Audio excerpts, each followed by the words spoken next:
Madam Passaris comes from Nairobi. When she came up with this motion, I'm sure she must have gone to Kibera, to Madare, to Kawangware, to all the low-income areas where people are really deprived. But the problem is, if you are going to give this responsibility to Jogo House, even the many who are going to school today will not be able to go there. Sometimes we sit around, we think that everybody has access to smartphone. Everybody can access application of a bursary. Many do not have any idea where the member of parliament offices are, let alone trying to apply bursary at the national level.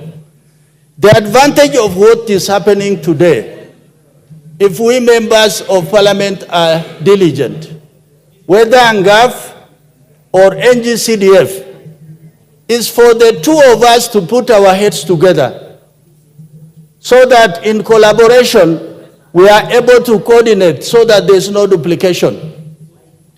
There's this thing called presidential bursary. Why is it necessary? Who at that level, at the ministry level, knows the people of Manyatajilo in Saku constituency? How many households are there? Who are the poorest of the poor? So for that reason, we cannot abrogate our responsibilities to somebody else who we know he will be unable to achieve that. In Nairobi, the issue of school feeding. Now the county is taking over.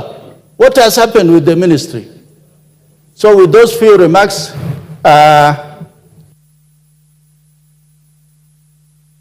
thank you very much, Member for Saku. The Honorable Janet CTNA, Member for Tarbo.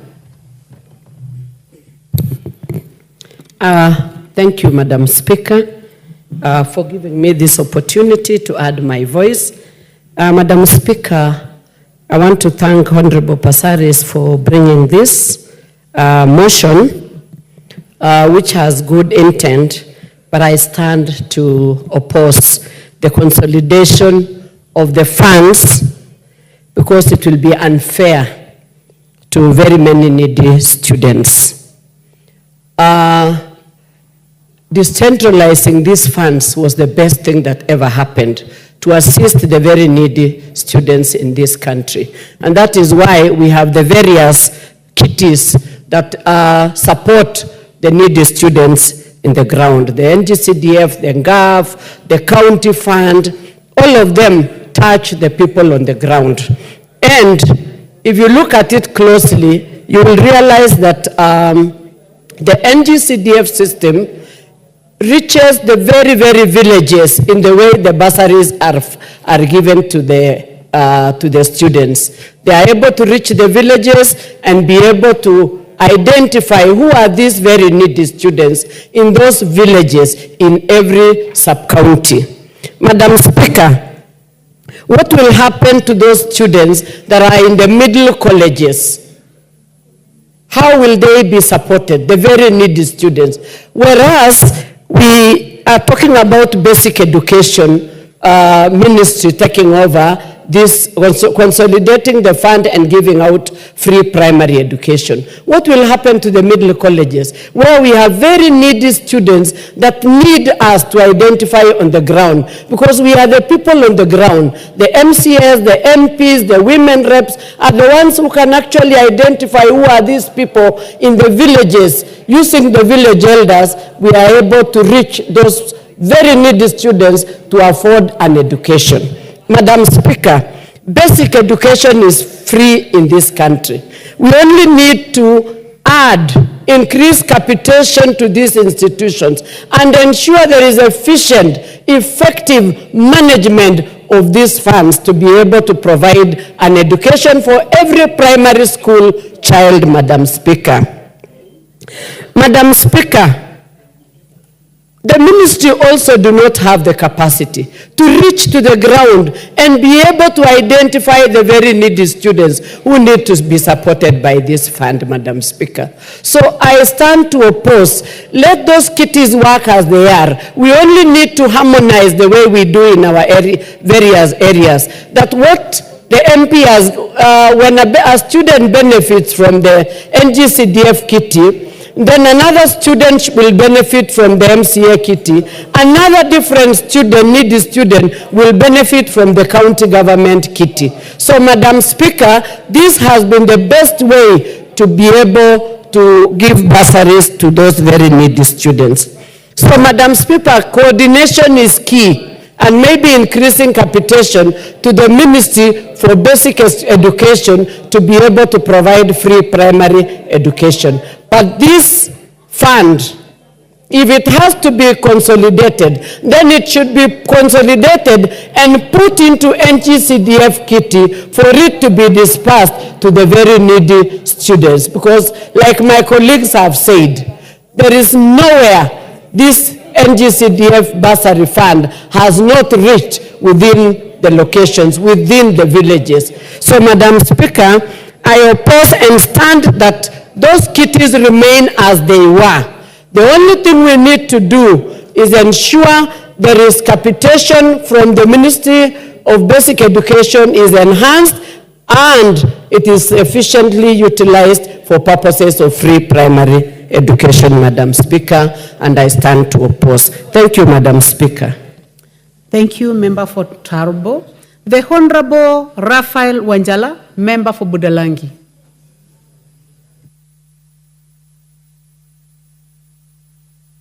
Kindly pass the mic to the Honorable Member for Budalangi.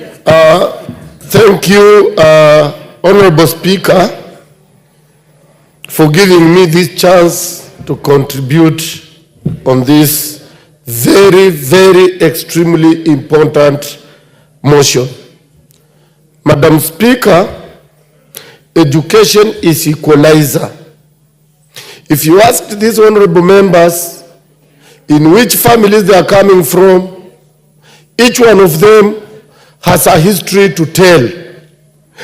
How they grew up, how they came up, and what they were doing. But because of education, it has helped them to be where they are today. Even if some of them were coming from poor families, even if some of them were coming from rich families, today they are earning same salary, they enjoy same privileges, they know how to live amongst each other because of education. They know how to communicate. Even if they go to Europe, they know how to live with each other, how to talk and how to address others, and how to associate. That is because of education. So education is key in each one of us life, because that is what equalizes us to be what we are supposed to be. Madam Speaker, education as enshrined in our Constitution is a right. And when something is inscribed in our Constitution as a right that cannot be varied, then let it remain a right for each one of our young children to access it without any hindrance. And that is why I want to congratulate Madam Passaris for this motion. And Madam Speaker, when I was in school, there were no bursaries. And we know what we suffered from as we came from poor families. And that's why I'm saying each one of us here has a history and where they have come from. But Madam Speaker, today bursaries are being abused. How are they being abused? Is that you find there is presidential bursary. Now, Mr. President from State House does not know which child is poor to be given that money. Other people are sent. the people who are sent have interests wherever they are.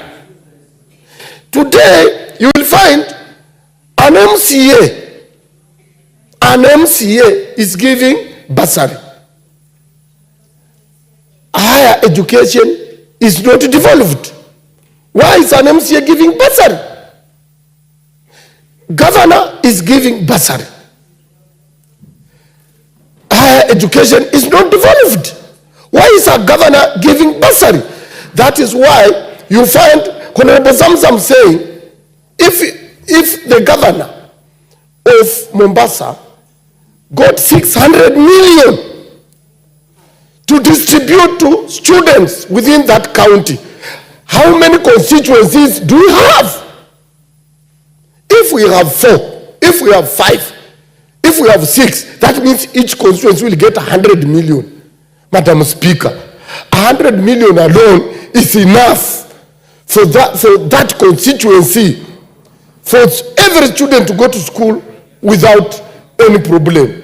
But you will find, as he has given 600, MP has given maybe 40, MCA has given his, President has given his, Governor has given his, Women Rep is telling you she also gave hers. This is a lot of money that is going to waste, and most of them, sometimes it's embezzled. How is it embezzled? Some people will fill those forms, take to schools, collude with the Passaris, and money is sent to those schools as if they are paying for the students. And later they will come and collect this money. That is why we are in support that today we need to consolidate, to amalgamate all this money that is dismembered in various offices. Thank you, Member for Budalangi. The Honorable Jackson Leku Montare, Member for Samburu East.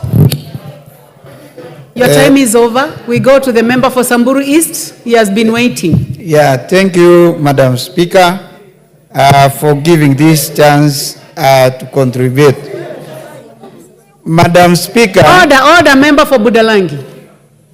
You have contributed. You have done very well. I don't know why you are shouting. Please proceed. Thank you, Madam Speaker. Madam Speaker, education in Kenya is very costly. Madam Speaker, we have been giving bursaries, and every other office which has that role to give bursary, we have been giving bursaries. But Madam Speaker, what is the cost of one child to go through the education system? The bursary we have, Madam Speaker, and even though the bursary with the governors and every other person does not amount to the cost of educating one learner. And Madam Speaker, the worst thing we can do as a parliament is to take the money we have to the Ministry of Education. It is not practical, Madam Speaker, for us to take the bursary to be accessed from the Ministry of Education, which even members of parliament, we are not accessing what is there. So, Madam Speaker, the very important thing we have to do is to increase the bursary so that we will be able to fund the education of our children properly.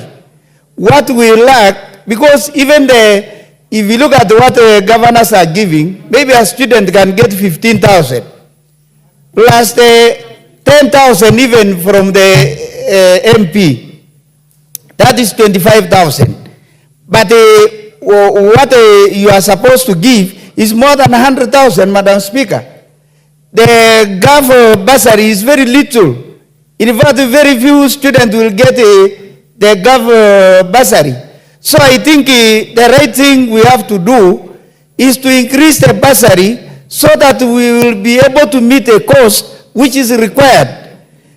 Madam Speaker, even the capitation is not reaching properly because there are a lot of delays, and even the ministry, by the way, they will tell us, even when we ask, money is in school, but you just inquire from the principals, money has never been released.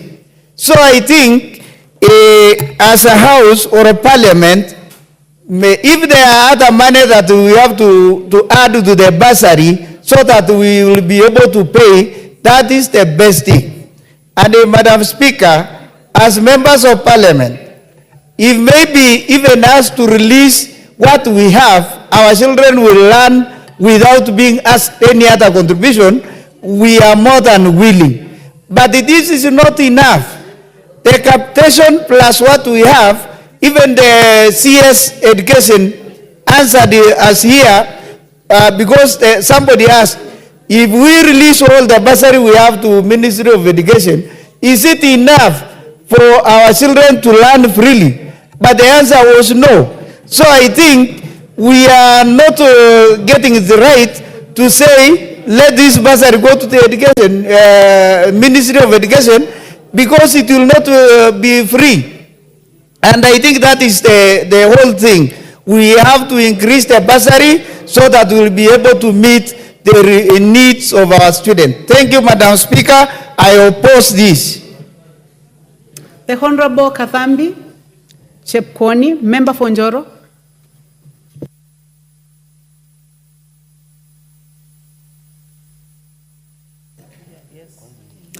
Thank you very much, Madam Chair, for granting me this moment for me to do contribution. Let me start by saying that Honorable Passaris sent an idea, but at the moment it cannot work. And that's why, Madam Speaker, I wish to oppose it seriously because of these reasons. Madam Speaker, right now, being a member of parliament from a single constituency, we still have a lot of challenge from even the Ministry of Education itself. Madam Speaker, the amount of money which is called infrastructure funds in the ministry, the distribution in this country, it is purely unfair. Madam Speaker, sometimes you get some constituencies getting funding for infrastructure from the ministry, but you don't get as a single constituency. Therefore, Madam Speaker, if I can sit in this parliament and support that there is consolidation of funds so that it can be taken to the Department of Basic Education Department, it will be purely unfair for the poor children in this country. Madam Speaker, through my experience, this is my second term in Njoro constituency, having been elected. What we do as single constituency members of parliament, the ministry cannot even afford to do it. We make sure that in every village, Madam Speaker, we know the poor child from that one specific ministry. If today, Madam Speaker, even accessing some, many of the projects we are requesting from the ministries hard, how can they, on this earth, honestly, that ensure that if the money was to be consolidated and they were to get it, if it could be fair for the children? Madam Speaker, it will be very hard. The first thing here, Madam Speaker, the ministry itself actually have no capacity to identify those poor children. Madam Speaker, the ministry will get what we call the burden of proof for the poor child in the villages. Therefore, Madam Speaker, I'm standing to say that if today we can sit in this parliament and we say that the GAF funds, the NGCDA funds is consolidated, it is taken back to the ministry, Madam Speaker, that would be very wrong. And why am I saying that, Madam Speaker? It is because there will be unfairness to the poor children. And Madam Speaker, I'm happy today that you are seated there and you are single constituency member of parliament like myself, and we know actually what we undergo in our respective constituencies. Therefore, Madam Speaker, even the proposal of this one of collapsing all the bursary schemes, it will make it very hard for our poor children to access education. And why, Madam Speaker, I take it very seriously to protect bursary in this country, it is because the funds we have given to the poor children in our villages has given them a level to sit like even also the able students in this country, therefore bringing away, proposing that we consolidate the funds. Madam Speaker, there will be a lot of cries in this country. And Madam Speaker, you have also experienced, most of us single constituency members of parliament, lately, even after the court declaration of NCDF nullification, Madam Speaker, it has also brought a lot of thorny issues in the country. Kenyans are worried. Are the poor children going to access education if we are really encountering all this? And Madam Speaker, it is good to say this. Let us not every minute propose scientific texting things in these countries. Let us not collapse what is working for this country. Madam Speaker, the 290 constituencies, the amount of money members of parliament are giving to the poor children, if it can be collapsed, it will bring more pain to the poor children. Therefore, I oppose for now. I think let us improve the systems which can make. Thank you, Member for Njoro. I'll go to the Honorable Mishimboko, Member for Likoni.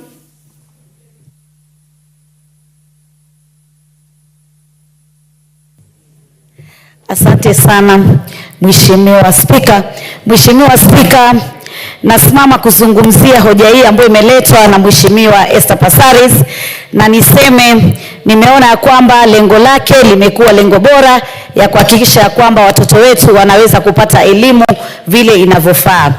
Lakini nataka nizungumzie ya kwamba hoja hii iliyoletwa, ikiwa hatutaiangalia kimakini, tutarudi kule nyuma tulikokuwa.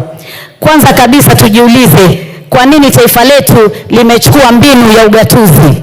Taifa letu lilichukua mbinu ya ugatuzi kwa sababu hapo awali ilipokuwa fedha zote zinawekwa pale juu, ilikuwa ni changamoto kubwa kuhakikisha ya kwamba Wakenya wengi kule mashinani wanaweza kufikiwa na fedha hizi ndiposa waweze kupata elimu. Nikiangalia hiyo miaka ya nyuma, kabla hatujakuwa na vitengo vya fedha hizi za NGCDF, fedha hizi za NGAF na fedha hizi zikipitia katika kaunti zetu zile 47, tunaangalia ya kwamba kulikuwa hakuna usawa katika upande wa kielimu. Haswa nikiangalia zile sehemu ambazo tunasema ni sehemu zilizotengwa ama ni sehemu za wachache, tukiangalia haswa katika mambo ya kielimu, tuliona ya kwamba sehemu zile hazikuwa zinapata usawa katika zile fedha za kielimu. Na wale waliokuwa kabla ya sisi waliposema ya kwamba hizi fedha zishuke mashinani, pale chini mashinani, mbunge ambaye yuko katika eneo bunge atajua wanafunzi katika eneo bunge lake, na atajua wale ambao pia wana changamoto, ambao ni maskini, ambao wana shida, wana uhaba wa fedha, ataweza kuwaleta karibu na kuweza kupata fedha zile. Fedha hizi zinapopelekwa katika akaunti ile ya juu ya kitaifa, tunajiuliza wale watu walioko chini mashinani wataweza kuzifikia vipi? Leo hii Mkenya anaweza kuja katika ofisi ya mbunge na aweze kuomba basari, anaweza kwenda katika ofisi ya kaunti aweze kuomba basari, na ofisi ya yule ambaye tunamuita mjumbe katika ile kaunti anaweza kufikiwa pale. Je, fedha hizi zikiwa pale juu, huyu Mkenya aliye chini, aliye mlala hoi, aliye maskini ataweza kufika vipi? Tujiulize, hizi fedha ambao kwa Kiingereza tunasema capitation ama fedha zinazowekewa kila mwanafunzi, tumekuwa na changamoto ngapi? Tumekuwa na changamoto nyingi sana, ambapo shule nyingi sana zimekuwa hazipati fedha hizi, na wakipata wanapata kuchelewa ama wanapata robo ama nusu ya fedha hizi. Hiyo ni changamoto jambo moja. Changamoto ya pili, kuna fedha zile za muundo misingi ambazo zinatoka kwa wizara. Mimi sasa hivi ukiniuliza, shule zangu nyingi hazipati fedha hizo. Nimekuwa nikifuatilia, nikienda kwa wizara, nikiandika mabarua, nikiteta, lakini napata fedha zile siwezi kuzipata. Na pia fedha zile zinatolewa kisiasa. Iwapo wewe pengine utasikizana na yule waziri ama uko katika serikali, utaweza kuzipata. Ikiwa wewe uko katika upinzani, mara nyingi sana unaenda unazungumza, husikizwi na hakuna kinachofanyika. Nataka niambie wabunge wenzangu, tusirudi kule kwenye changamoto ambazo tulikuwa tunazipata. Sisi wenyewe tunakaa na Wakenya wetu pale mashinani, tunawajua, tunawafahamu, tunajua changamoto zao, ndiposa tunaweza kuwapatia hizi basari. Hata tukisema tuziunganishe zote, ziwekwe pale juu, hazitafidia kuweza kupeleka katika mashule yetu yote yaliyoko. Ukumbuke, tuna shule za umma, tuna pia zile shule za kibinafsi, lakini zote zinasoma watoto wetu, sisi kama Wakenya na sisi kama viongozi. Kwa hivyo mimi nataka niseme, sisi jukumu la kufanya ni kuweka utaratibu mzuri unaofaa. Tuseme kwa mfano, ikiwa fedha ya county itasimamia koleji na zile university, basi fedha za mjumbe ziweze kuangalia shule za upili, na pengine fedha zile za yule mjumbe katika county ziweze kuangalia pengine zile shule maalum, na fedha zile ambazo zinaletwa na kiongozi wa kina mama. Kuna shule maalum, shule za watoto ambao hawaoni, shule ambazo wana ulemavu na shule zile maalum. Hizo ndio njia, tukae chini tufikirie, je, tutazipeleka vipi ndio isiwe mwanafunzi mmoja amefuata fedha zote hizo na wengine wengi wamekosa. Lakini kusema tunaziregesha pale juu, sisi tutakuwa tunapata shida sana. Itakuwa ni omba, kila siku unashinda omba, uingie ofisi hino, utoke ofisi hino, umpige huyu simu, apende awe amependa ametaka ndio uletewe. Hatutarudi huko, tulitoka huko. Asante Mheshimiwa Mishi Mboko. The Honorable Abdul Haro, Mandera South. And thank you for your patience. Yeah, thank you, Honorable Speaker, for this opportunity. I'll start by thanking Honorable Esther Passaris for this motion on comprehensive reform of education bursary schemes to ensure free basic education in Kenya.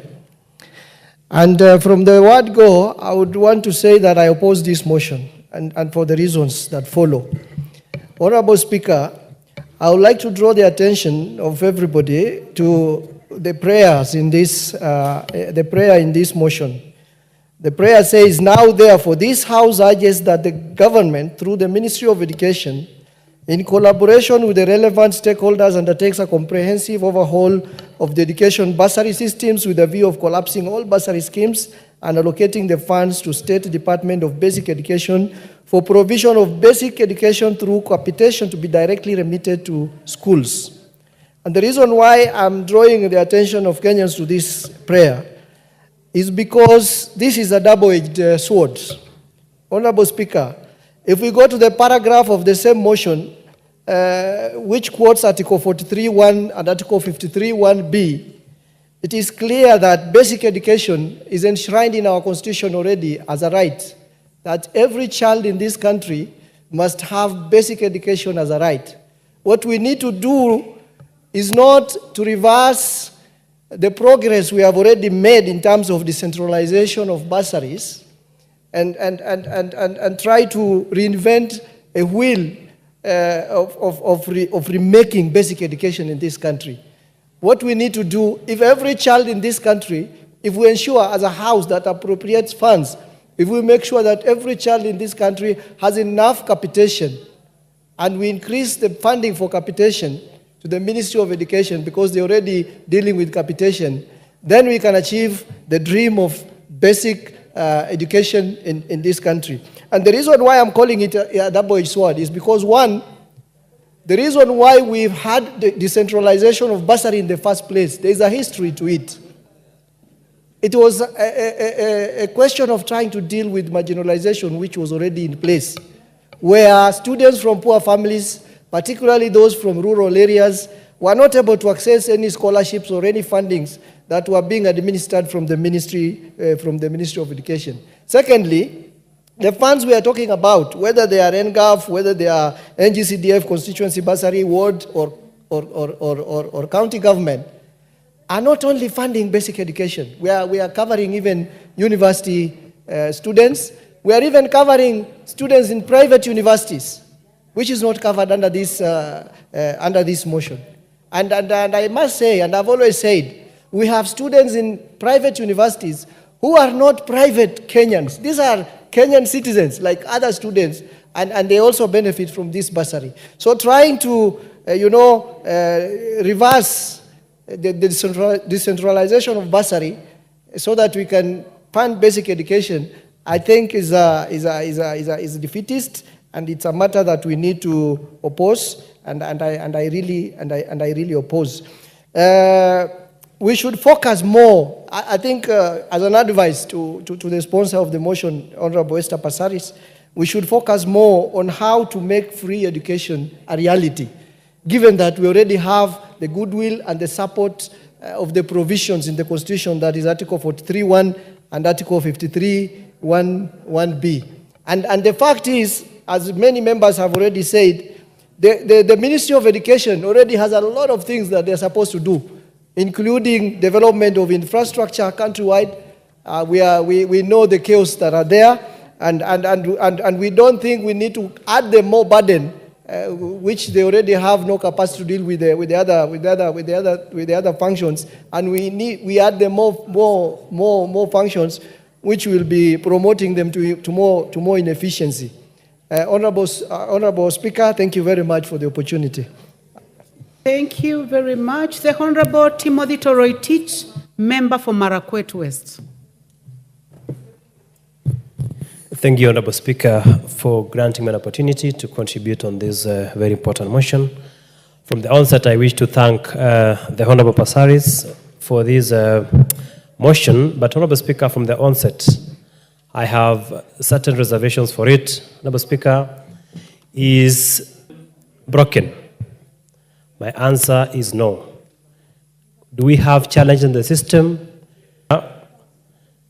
The issue here, the elephant in the room is the issue of duplication. Whether it is offered through the presidential bursary or through the NGCDF. Honorable Speaker, the issue is there is a problem with the issue of duplication of bursary. Honorable Speaker, how do we fix? We cannot fix the broken system by consolidating the bursary to the Ministry of Education. Honorable Speaker, what we need to do as a House, this is Parliament. We make law. The best way to fix it, let us develop a system where duplication shall be avoided, so that when one student is given through the presidential bursary, then the same cannot be duplicated by NGCDF. Honorable Speaker, the other issue is this. We have to respect the Constitution in this country. Honorable Speaker, under the 4th schedule of the Constitution, pre-primary function is a function of the county government. Pre-primary is a mandate of the county government. Why should the county government in this country be allowed to give bursaries to those in secondary schools, colleges, and universities? That is the function of the national government. And for that reason, Honorable Speaker, what should be done? We should align resources, follow functions. We should align our bursary system so that bursary that is given by the county government, which is illegal and unconstitutional, let it be taken to the national government and be managed by CDF. Honorable Speaker, if there is a system that is working, and it is unfortunate that the court made a declaration declaring CDF as a nullity. And Honorable Speaker, even as you speak of CDF in this House, as a lawyer, I know that we are in the winding up period because we have been given up to 2026, unless we appeal. And of course, I don't agree with the decision of the court, although I respect, because one of the most efficient system of managing bursaries in this country is the CDF.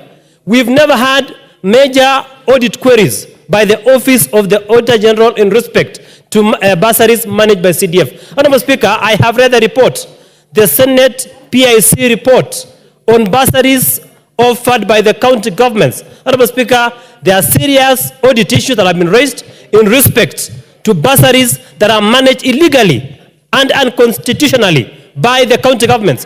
Bursaries which should be managed and run by the national government through the NGCDF. Honorable Speaker, I stand to oppose the motion that intends to consolidate bursaries in this country. And I've said the system is not broken. Order. What we need. Order. I'll give you a minute. Something is happening on row 3, on my right.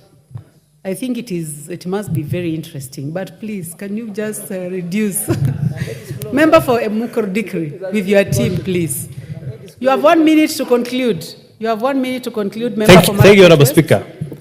Honorable Speaker, as I've said, I respect the Honorable Member for Nairobi, and but I've said the system is not broken. The only thing we need to do is to reshape what we currently have. Let us align what we have with the Constitution. Let us do away with bursaries that are managed by the county governments, and let it be managed by the national government through the NGCDF, which of course I believe that the appeal that we shall make on NGCDF will go through, so that NGCDF is finally entrenched in the Constitution, and those bursaries that are outside. Thank you very much. The Honorable Geoffrey Mulanya, Member for Nambale. Not in the House. Yes, present, Madam Speaker. You may proceed. Madam Speaker, thank you for giving me this opportunity to contribute this particular motion. As debated by my colleagues, Madam Speaker, I wish to congratulate the Honorable Passaris for bringing forth this motion for debate in this House. Indeed, it's true that we have various bursaries in this country that lead to duplication, whereby some people benefit more than others, while others miss out completely. However, Madam Speaker, we take the route of amalgamating these particular bursaries to put the fund into one consolidated fund and place it under the management of the Ministry of Education will be making steps backwards. Because we realize the gains made by the NGCDF bursaries, that it has brought equality in this particular country. Madam Speaker, we appreciate that from the introduction of the NGCDF, we have had so many day secondary schools in this country. In each and every area of the Republic of Kenya, we realize that almost every primary right now has a secondary school that has been built by the NGCDF. And following that, we find that majority of the beneficiary of the bursaries disbursed by the members of parliament through NGCDF are students attending the day secondary school. Majority of Kenyans who are able to afford school fees for their children, they normally take them to the boarding schools. So when we say that we amalgamate this particular bursary with the other funds and then place it under the Ministry of Education, which is even unable to release capitation fund to these very, very day schools, because you will meet, if you talk to the members of parliament, every time they meet the principals of these schools, they face the problem of release of capitation of these particular schools. So, Madam Speaker, the only thing that we need to look at this particular moment is regulation as a house. How can we regulate so that we have proper legislation to control the issue of duplication, so that when one beneficiary gets from the member of parliament, he should not get it again from the Minister of Education. Madam Speaker, we will not, as my colleague, the Honorable Tretici mentioned to this particular house, that we found that one of the areas that we are talking about duplication, we have the ward level by bursary, we have the county bursary, yet under the Schedule 4 of our Constitution, education, basic education is a function of the national government. the county government responsibilities under the constitution is pre-primary education. But they have abandoned their primary duties and now also jumped into offering the function of the national government. We will note from the ruling of the court last Friday when they declared the NGCDF Act unconstitutional. One of the reasons they cited was the fact that the NGCDF function is attempting to delve into functions which are supposed to be devolved. For instance, sports and the environment activities. So, if indeed the functions of education are left for the national government, then we must have the money for bursaries just limited to the national government, and the county government, the money that they are channeling for these bursaries forwarded to the Ministry of Education so that it can be disbursed to the needy student. I tend to oppose this particular motion. Madam Speaker, thank you for that. The Honorable Martin Owino, member for Diwa.